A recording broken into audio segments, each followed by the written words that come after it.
Hello friend, स्वागत है आपका मेरे इस YouTube channel tech digital Aryan में।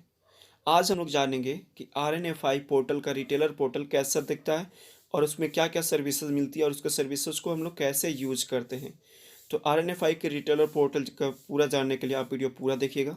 तो देखिएगा, पोर्टल का इंटरफेस कुछ ऐसा दिख सकता है जिसमें जो भी सर्विसेज लाइव होती है यहाँ पे नीचे दिखती रहती है।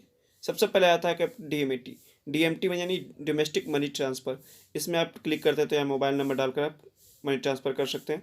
उसके बाद से आता है एयर टिकट बुकिंग में आप कैंसिल कर सकते हैं, फ़्लाइट बुकिंग कर सकते हैं, अच्छा कमीशन भी रहता है इसमें आपको। उसके बाद से आता है रिचार्ज में आप प्रीपेड रिचार्ज और DTH रिचार्ज वगैरह कर सकते हैं। उसके बाद से आता है बिल पेमेंट भी आप कर सकते हैं। उसके बाद से AEPS में आप मनी विथड्रॉल कर सकते हैं, कैश। उसके बाद से AEPS DMT, यानी जो आपका AEPS का वैलेट है वो DMT कर सकते हैं। उसके बाद से आपका था ऑर्डर ऑफ मिनी ATM, यानी इसमें मिनी ATM का आप ऑर्डर कर सकते हैं, जिससे आप मिनी ऑर्डर पे भी ATM पे भी आपको अच्छा खासा कमीशन मिल जाता है। उसके बाद से आता है आपका ये मिनी ATM ऑर्डर करके आप बिना रेंटल का मंगा सकते हैं। उसके बाद से आपका आता है पैन कार्ड, UTI का इसमें पैन कार्ड सर्विस मिलता है। उसके बाद से लेजर आ जाता है। लेजर में आपने जितना भी ट्रांजैक्शन किया उसका हिस्ट्री चेक कर सकते हैं आप, जब चाहे जितना किस डेट में कितना आपने ट्रांजैक्शन किया है। उसके बाद से आपका आता है KYC TMT पर करके आप किसी बेनिफिशियरी को ऐड करके 50,000 तक आप मनी ट्रांसफ़र कर सकते हैं। उसके बाद से आता है मोर में, यानी आपको जो भी इन्फॉर्मेशन होंगे वो दिख जाते हैं यहाँ पे। बैलेंस कितना आप वॉलेट में रखना चाहते हैं, कितना क्या करना चाहते हैं, वो यहाँ पे दिख जाते हैं। उसके बाद से आता है, ऊपर में देख रहे हैं 3, वहाँ पे आता है GST नंबर है तो फिल कीजिए, नहीं तो छोड़ दीजिए। यहाँ पे वॉलेट, 2 वॉलेट है आपका। एक आता है आपका वॉलेट जो मनी ट्रांसफ़र वगैरह के लिए होता है, और एक आपका AEPS वॉलेट आता है। मेरा फिलहाल AEPS वॉलेट में ही पूरा पैसा है, मेन वॉलेट में पैसा नहीं है। उसके बाद से आता है एक यहाँ पे आपका रिटेलर आईडी का नंबर। रिटेलर आईडी नंबर पे क्लिक करके आप सर्टिफिकेट आप पे अपना क्लिक करके अपना सर्टिफिकेट डाउनलोड कर सकते हैं। ये देख सकते हैं आपका सर्टिफिकेट ऑफ अथॉराइजेशन, RNFI की तरफ से आपका एक सर्टिफिकेट मिल जाएगा, जो आप रिटेलर आईडी होने का आपका प्रूफ है कि आप इसके रिटेलर हैं। यहाँ पे आपका सारा नेम, आपका शॉप का नेम और एड्रेस मेंशन रहेगा। उसके बाद से जैसे आप क्लिक करते हैं तो आप अपना कमीशन अर्न पे भी चेक कर सकते हैं, कितना आपने कमीशन अर्न किया। अपना सेटिंग कुछ करना चाहे तो कर सकते हैं, लॉग आउट करना चाहे तो लॉग आउट कर सकते हैं यहाँ से।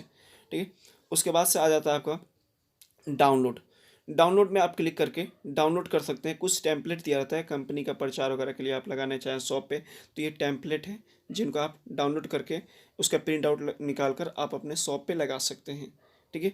ये टेम्पलेट डाउनलोड करना चाहे तो कर सकते हैं। उसके बाद से आता है आपका नेक्स्ट हेल्प का बटन। हेल्प पे जैसे ही क्लिक करेंगे तो यहाँ पे कस्टमर केयर का नंबर और कस्टमर केयर का ईमेल आईडी आपको मेंशन रहेगा, जिस पे आप उनको जो भी कोई दिक्कत आती है तो मेल कर सकते हैं। उसके बाद से आता है वीडियो ट्यूटोरियल। खास बात इसमें यह है कि पोर्टल पे ही एक वीडियो ट्यूटोरियल, बहुत सारे वीडियो ट्यूटोरियल दिए हुए हैं, जिनको आप देखकर जो भी सर्विसेज का आपके बारे में नहीं पता है उसको आप इससे बढ़िया से देख सकते हैं, और आप सर्विसेज खुद से बिना किसी ट्रेनिंग लिए हुए आप ट्रेनिंग ले सकते हैं। इसमें सारी चीज़ सर्विसेज का वीडियो दिया हुआ है कि आप मनी ट्रांसफ़र कैसे करेंगे, मिनी ATM कैसे यूज करेंगे, उसके बाद से AEPS कैसे यूज करेंगे। इस सारी सर्विसेज का वीडियो जो है अपलोड है पोर्टल पे, आप पूरी तरीके से वॉच कर खुद से आप देख सकते हैं। तो अगर आप इसका रिटेलर या डिस्ट्रीब्यूटर आईडी लेना चाहते हैं तो आप डिस्क्रिप्शन में दिया गया मेरा नंबर है, उस पर आप मेरे को कॉल या व्हाट्सअप कर सकते हैं। यही सभी सर्विसेज हैं जो RNFI में मिलती है। इसका जो डेमो आईडी हम लोग नहीं देख सकते हैं, यहाँ पे आपको कॉल और व्हाट्सअप कर देना है। अगर आपको ये इसका आईडी लेना है तो व्हाट्सअप नंबर आपको स्क्रीन पे दिख रहा होगा। ठीक है। उसके बाद से ये जो है सर्विसेज आपको AEPS, इसमें मैं आपको दिखा दे रहा हूँ। AEPS में 2 सर्विसेज मिलती है, यहाँ पे देख सकते हैं आप। एक आता है बैलेंस इंक्वायरी और एक आता है आपको आधार पे का। यहाँ पे देख सकते हैं आपको आधार पे का। ठीक है। ये 2 तरीका है, ठीक है ना। जिस दूसरी कंपनी में नहीं है, मैं बाद में आपको बताऊंगा आधार पे का क्या यूज है। देखिएगा, मैं बैलेंस इंक्वायरी करके आपको दिखा रहा हूँ। यहाँ पे मैंने नेम नंबर डाल दिया, उसके बाद से मेरा फिंगर स्कैन कर रहा है और ये देखिएगा मेरा बैलेंस बता दिया। और यहाँ पे प्रिंट रिसिप्ट देना चाहे तो कस्टमर को रिसिप्ट भी दे सकते हैं। यहाँ पे आपको शॉप का नेम रहेगा, आपका मोबाइल नंबर रहेगा और उसके बाद से आप उनका बैलेंस रहेगा, कितना बैलेंस है उनके अकाउंट में। और उसके बाद से आप यहाँ पे देना चाहें उनको प्रिंट, तो प्रिंट निकाल कर भी दे सकते हैं। A4 पेपर पे आपका प्रिंट निकल जाएगा, इस तरीके से आपका प्रिंट दिखेगा आधा पेज में। ठीक है। और कस्टमर को प्रिंट भी दे सकते हैं। तो इस तरीके से ये सब